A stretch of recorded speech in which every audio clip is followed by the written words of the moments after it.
pajak dan elastisitas penawaran. Pengertian insiden pajak.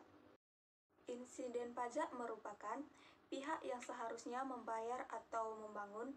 Dikatakan insiden karena pihak tersebut sebenarnya bukan merupakan target yang diminta untuk membayar pajak. Analisis insiden pajak dibagi menjadi 3, yaitu yang pertama, insiden anggaran pajak berimbang, yang kedua, insiden pajak absolut, dan yang ketiga, insiden pajak diferensial. 1. Insiden anggaran pajak berimbang. Maksud dari insiden pajak anggaran berimbang adalah pengaruh distributif suatu pajak terhadap pengeluaran pemerintah yang dibiayai dari penerimaan pajak dalam jumlah yang sama. Yang kedua, insiden pajak absolut. Analisis yang kedua ini melihat pengaruh suatu jenis pajak, misalnya pajak pendapatan terhadap distribusi, pendapatan masyarakat tanpa melihat efek distributif dari suatu program pemerintah atau pengeluaran pemerintah. Ketiga, insiden pajak diferensial. Insiden pajak diferensial menganalisis berbagai alternatif pembiayaan dengan pajak akan suatu program pemerintah. Elastisitas penawaran. Elastisitas penawaran atau elasticity of supply adalah pengaruh terhadap besar atau kecilnya level kepekaan perubahan jumlah barang yang ditawarkan terkait adanya perubahan harga dari barang tersebut. Di sini ada beberapa faktor-faktor yang mempengaruhi elastisitas penawaran. Yang pertama, ketersediaan barang. Yang kedua, banyaknya produsen yang memproduksi barang tersebut. Yang ketiga, inovasi teknologi. Yang keempat, bencana alam. Yang kelima, harga pengganti.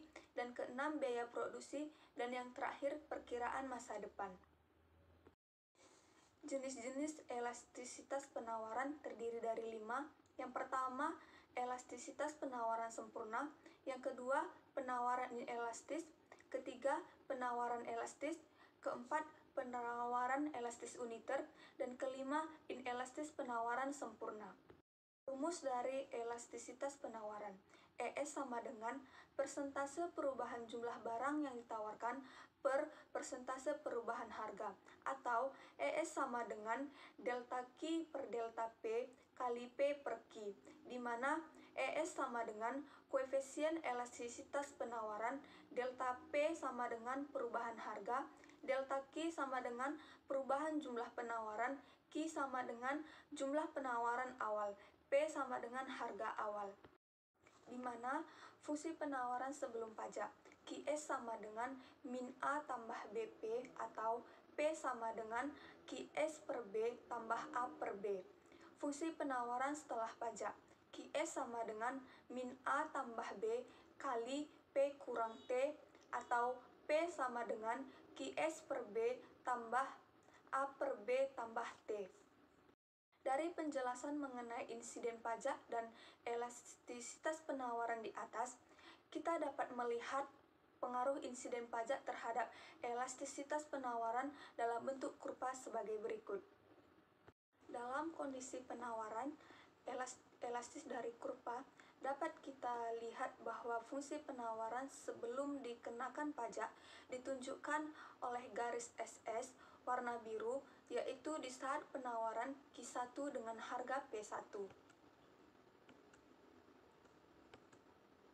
Setelah ada pajak sebesar T, kurva penawaran bergeser ke garis S1 warna kuning.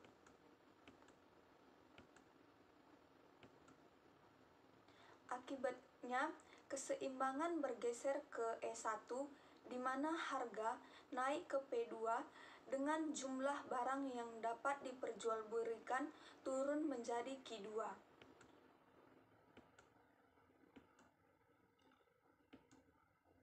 Di mana pajak yang ditanggung konsumen hanya P1, P2, dan pajak yang seharusnya ditanggung penjual atau produsen sebesar AP1 atau T kurang P1 P2.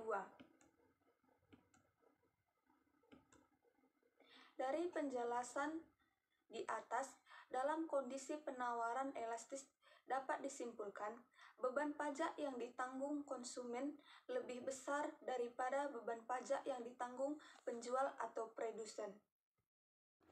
Dalam kondisi penawaran inelastis dari kurva, dapat kita lihat bahwa fungsi penawaran sebelum dikenakan pajak ditunjukkan oleh garis SS warna hijau, yaitu di saat penawaran Q1 dengan harga P1.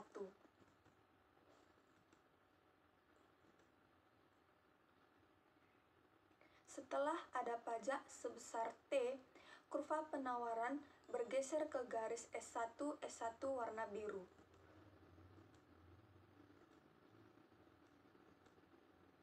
Akibatnya, keseimbangan bergeser ke E1, di mana harga naik ke P2 dengan jumlah barang yang dapat diperjualbelikan turun menjadi Q2.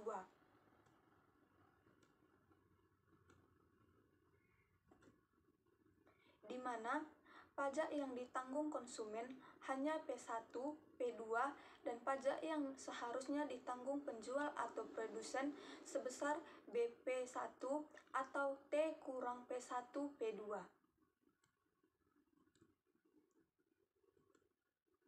Dari penjelasan di atas, dalam kondisi penawaran inelastis, kondisi dapat disimpulkan beban pajak yang ditanggung konsumen lebih kecil daripada beban pajak yang ditanggung oleh penjual dan produsen.